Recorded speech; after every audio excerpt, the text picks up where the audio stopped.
Hello mga bash, maadong adlaw. Samahan niyo kami mga bash na mag-swimming. Ay hindi, maglalaba pala kami.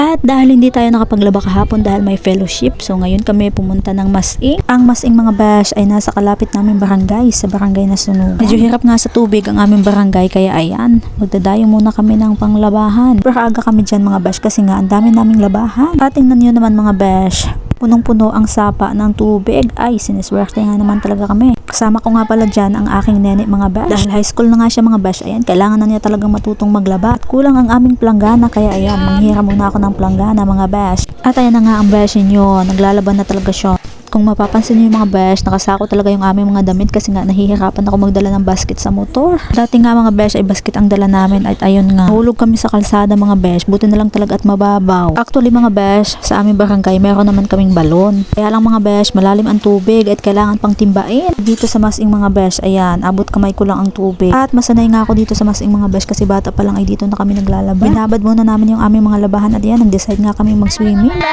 Wake.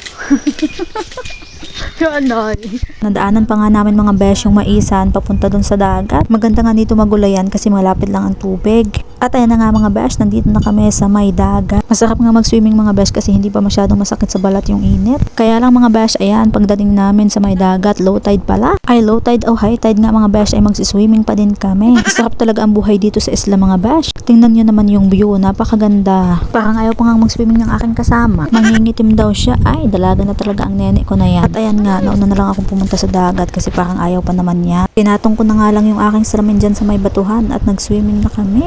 Gusto ko nga yung nagsiswimming mga besh, kaya lang minsan pinipigilan ko lang yung aking sarili. Kasi nga baka hindi na nila ako makita sa munisipyo pag ganito yung kulay ko. Kung malapit nga kayo sa dagat mga besh, ayan, mag-swimming na kayo. Mabato lang talaga dito sa Masing mga besh, kaya ang hirap mag-swimming pag low tide. Sabi nga nila ang high tide ay alas 12 pa. Ay lang nga namang maghintay pa kami ng alas 12 mga besh. Sobrang init na yung time na yun mga besh, matutosted na talaga kami noon.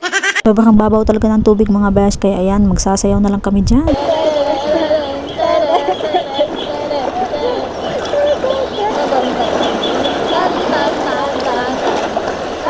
Mabilis ang swimming nga lang yung ginawa namin mga besh at ayan, pabalik na kami ng balong. At kung minamalas nga naman ayan, natayba pa nga ang beshi nyo. Bakit palagi na lang na nasasaktan ang beshi nyo?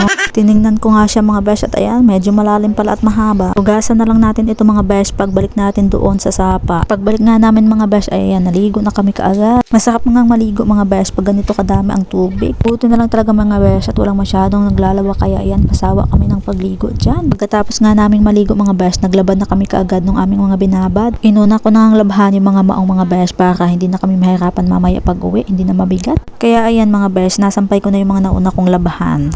At dyan lang muna mga besh. Babush!